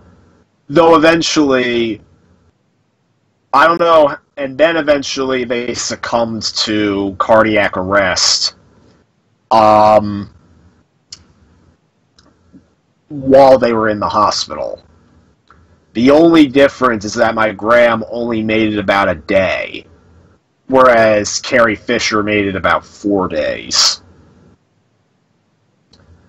And I'm not exactly certain what happened in Carrie Fisher's case, but the way it happened with my Graham was that she was stabilized, but she was intentionally put under, like they knocked her out, so that way her body wouldn't freak out.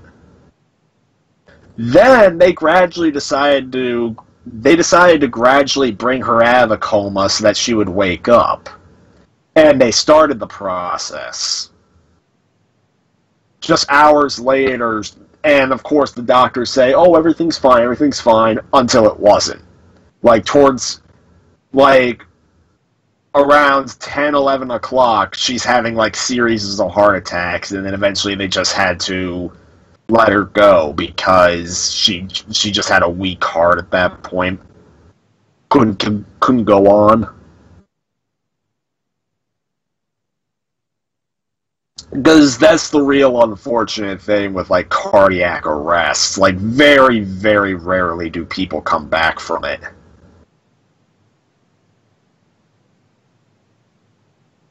It's all about administering CPR and getting the brain work and getting blood flowing through the body again. Because once the brain is deprived of oxygen for too long, and there's just too much brain damage, then that's another factor.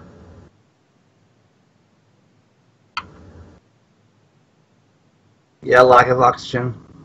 Yeah, lack of oxygen. But in both their cases, when they had CPR performed on them immediately, and it still didn't do nothing for them. That is just unfortunate. Like, I don't even know anyone who's fully come back from a cardiac arrest. Maybe there's celebrities out there that have gotten it. I don't know. Then again, from what I can tell, wasn't Carrie Fisher in bad health to begin with? Like, wasn't she on drugs at one point? I think that was in maybe the 80s, I think. That was, I don't know if she still was. A long time ago, I heard she was. Yeah, like, I think, didn't she also struggle with depression at one point? Probably. Yeah. I think they all do, really. A lot of them do. A lot of celebrities. Yeah. I do know one interesting trivia fact about Carrie Fisher, though. So George Lucas called her back to do an audio commentary for the original trilogy. She agreed to it on one condition. And that condition was to get a copy of the Star Wars Holiday Special. I think that's the one movie everyone hates more than Episode 1. Yeah, like, the one thing that's so bad that George Lucas himself said if he had the time and the ability, he would go around and smash every bootleg copy of the special. But he actually complied to Carrie Fisher's request and gave her a copy of the special. Reportedly, anytime she held parties, she would play it whenever she wanted people to leave.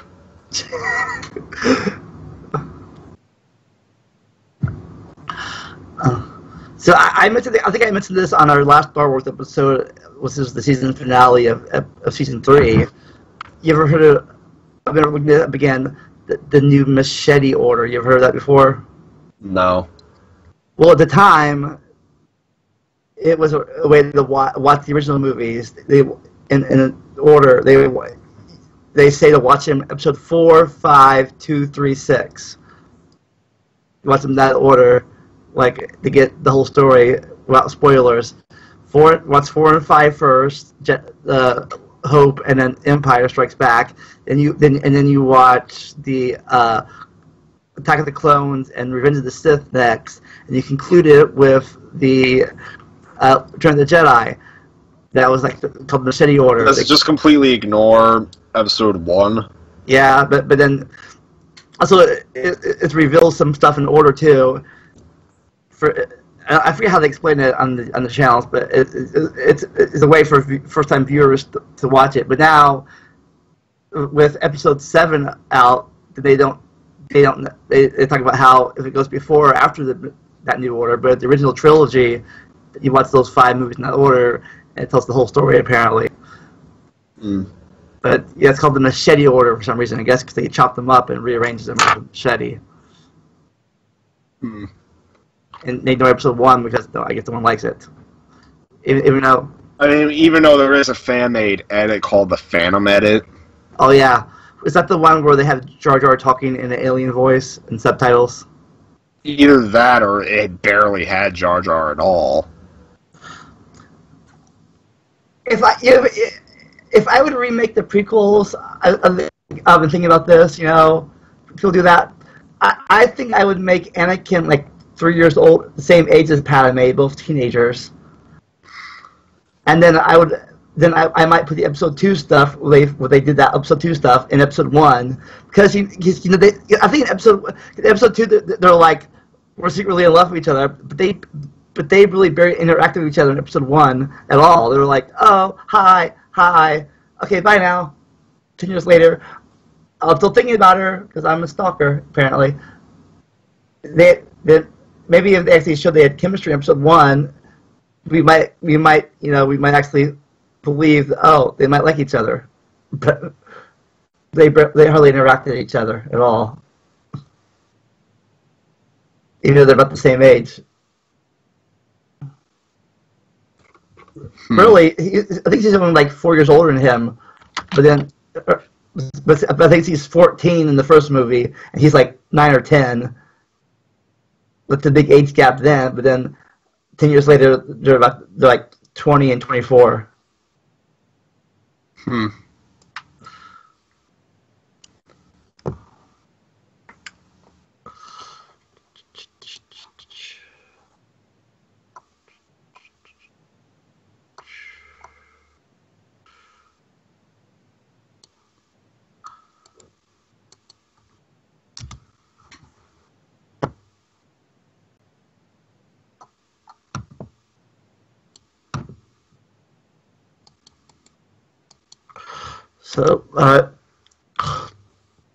So what's your opinion about the movie? You didn't talk about much during the review. Episode 8. Huh? I don't agree with some stuff. Like, I think they killed off Supreme Leader Snoke way too early. And I'll admit I liked some parts of how they treated Luke Skywalker. I didn't really like the way he died, though.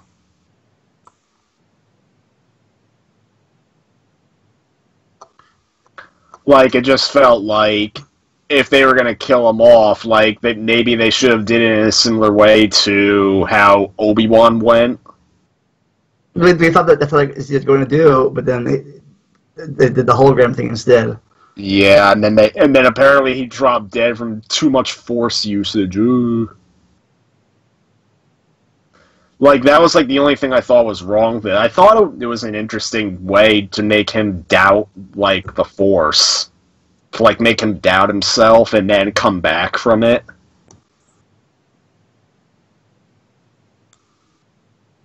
But, yeah. And then, I did like how it legit... A lot of people who do like the movie do bring this up. You really do not know where the movie is gonna go. So it's like the first Star Wars movie in a long time where you cannot predict it.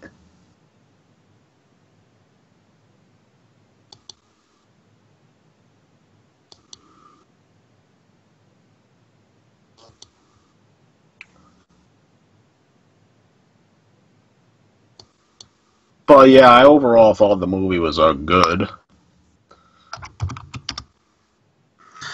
And really, you don't have to make people decide whether or not you like a movie for you. After all, I'll admit, I went to go see 2 movies this week. One was called Molly's Game, and the other one was called The Commuter. If you listen to the critics, Molly's Game is an intriguing take on a real-life story, whereas The Commuter is a dumb, generic action movie. But it's funny. I remember being engaged by The Commuter more.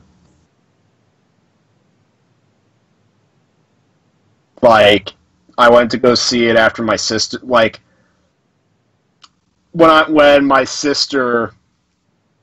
I was not expecting my sister to feel bad for me after my whole moment that I had with my mom and dad. But no, she felt for me, and she even took me to, like, this ice cream place she knew about. Like, that was like a half-hour drive from home. And then on the way back, I asked her if she could drop me at the movies, and she did. What's really fitting, though, is that on that day when I felt miserable, it was pouring down rain all day. Kind of like spiritual signs like that.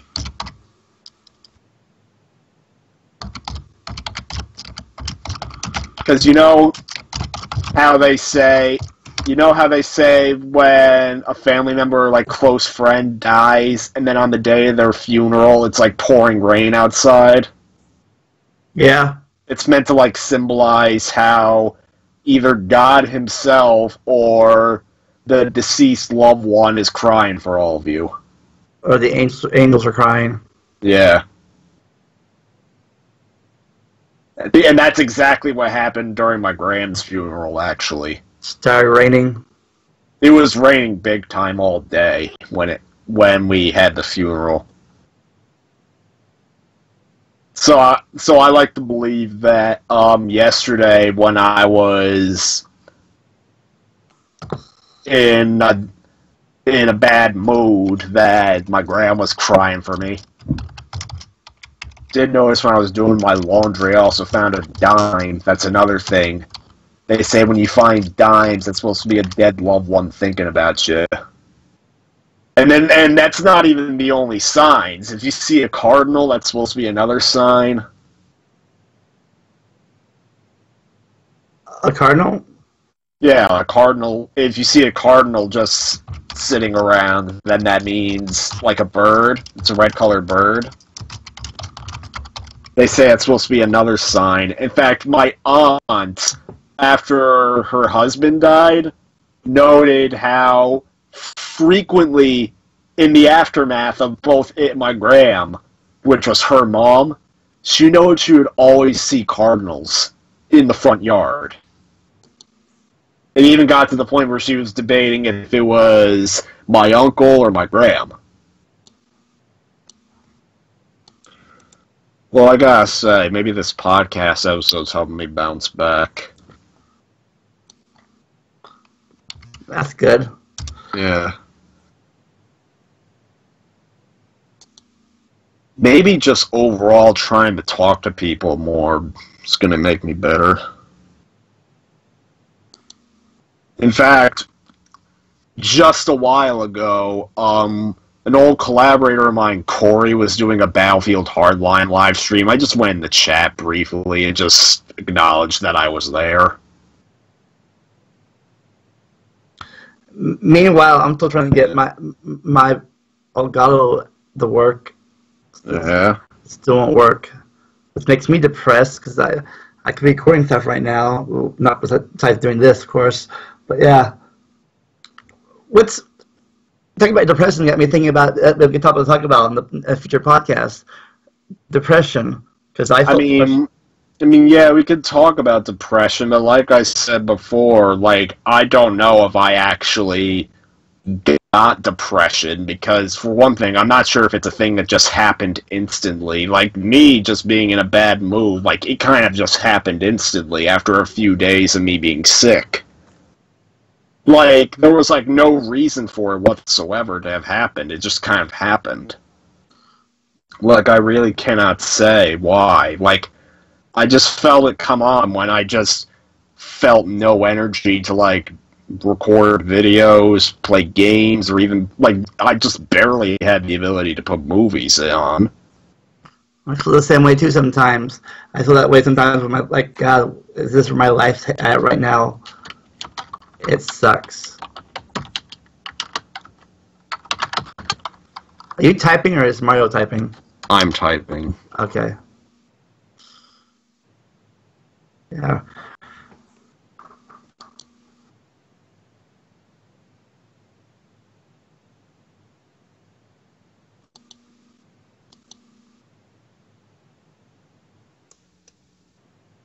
Still trying to figure out if it's possible for me to make a playlist of movies or different TV show episodes. What, on YouTube? Or on Hulu? Yeah. Well, YouTube, I know it's certainly possible, but I'm talking, like, actual video sites like iTunes, Amazon, Netflix. Yeah, you can make a playlist on iTunes. Yeah, like a... So if I were to buy, like, different TV episodes on iTunes, I'd be able to do it? Yeah, the same way you make a music playlist, but with TV shows.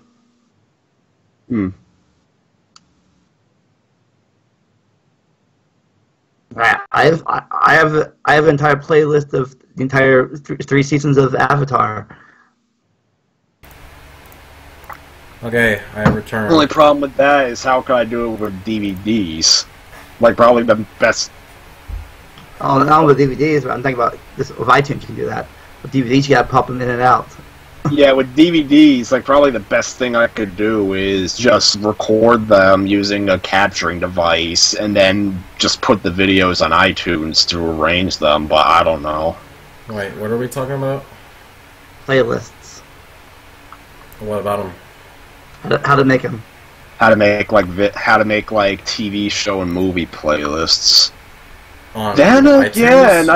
Then again, thanks to Movies Anywhere, a lot of my Voodoo movies are now playable on iTunes. Wait, are we talking about making playlists on iTunes? Yeah. That's so easy.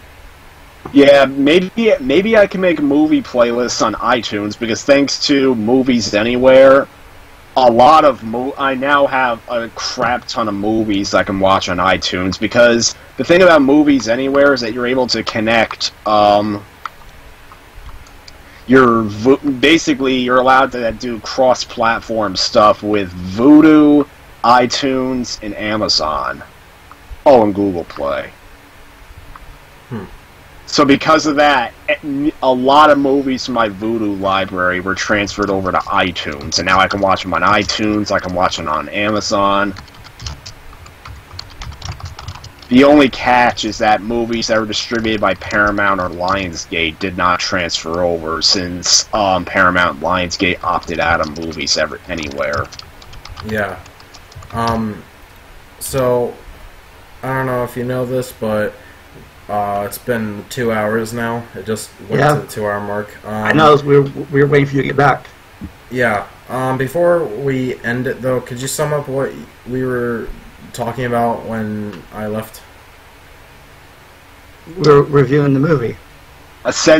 When you left, I essentially described the similarities between my Graham's death and Carrie Fisher's death. And then I also brought up how a lot of signs exist of how deceased loved ones keep in touch with you in death. But when you left, I think we were talking about how some people didn't like the movie. That was stupid. Yeah, I gave my opinion about the movie as well. Oh, well, I like to give my opinion that's not very long explanatory. Basically, I thought the movie was fine. People that complain about it with some of their complaints are, like, so nitpicky that's ridiculous. I'll agree that in some parts of the movie where it's a serious tone and all of a sudden a joke is thrown out, that shit is really weird, off-putting, and sends me, like, mixed messages, I guess. It's funny because the Marvel movies do it regularly. Yeah, but, I mean, well, I don't know anything about Marvel, so sorry if I sounded weird just now, but, I just personally don't think some of those moments should have been in the film to begin with. I think that was kind of stupid. However, the jokes in the other places I did like. There was nothing inherently wrong with the jokes when they were used in the right places and the right times. And all in all, I just thought the movie was fine, and just people complaining with a lot of their complaints are super nitpicky. Like I said, that one scene with the casino planet or whatever, well, maybe not planet, but the casino area, people saying, oh, that shouldn't have been in the movie. Well, what else were they going to show? Let's be honest. So, yeah. That's pretty much it. Alright, to wrap it up, I liked the movie. It was cool. It had some great moments.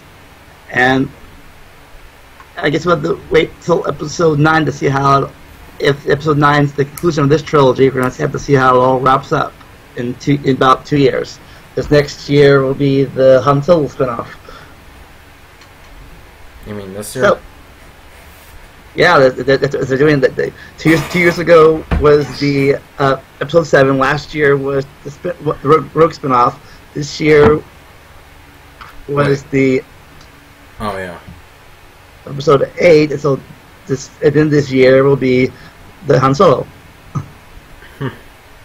They're keeping that 1 year at a time things, and I guess we'll see how they'll say that Carrie Fisher. I mean, not Carrie Fisher. Leia died off screen. Yeah, hopefully they have something explanatory. Or they're going to have her in the CGI mask like they did for Rogue One. But anyways, hope you enjoyed. Join us on Tuesday or maybe Wednesday. We're going to talk about depression. It'll be depressing. Well, I guess we all know who'll have the main stars, because, I mean, there's only one story that I can think of that I would find relevant. Yeah, so tell your friends if you suffer from depression. Maybe you could come on and say what's helped you, wasn't helped you. Anyways, we'll deal with that topic on Tuesday or Wednesday, depending. When I'm gonna be in school. So we'll be back to the next dorm room. Oh god. Yeah, I would have to walk around. Like, I probably would not be able to stay put. So anyways, No guarantee I could even make it. enjoy the randomness. We'll see you next time. Bye-bye.